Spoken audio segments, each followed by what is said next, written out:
ሰርግና ሞት አንዴ ነው አይደል የሚባለው? ሰርጌ ዛሬ ነው፣ ሞቴ ደግሞ ዛሬ ነው። ሳላስብ ትተሽኝ ወይኔ ጉዴ ተሳሰረ። በእህትና በወንድም መካከል መግባት ትንሽ ይከብዳል። እንዳትቃጠልሽኝ። እህቶችማ ቅመም ናቸው እኮ አይደል? ስታበግኔ ነው የኖረችው። ፍቄ ሰርግ በጣም ሞቅ ያለ ሰው ነው የተገኘበት እና የቱ ያንተ ሰርግ አገብቻለሁ።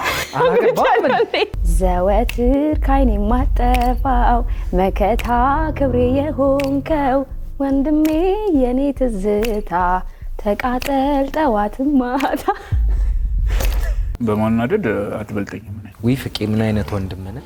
በማናደድ አስለቅሳት ነበር። እሪ ነበር ምን እግዚአብሔር ምን ያረጋል? እንቧ እስኪመጣ አሁን ሰፈር ስንሄድ ራሱ ጸባችሁን አፈቀና ይሉናል።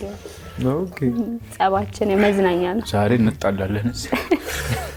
ማንን አመኜ ከማን ጋር ልኑር ስንቱን ሰው ፈትኜ ሰው አይቀመስ እንደዳጣ በመለወቀው መዘኜ።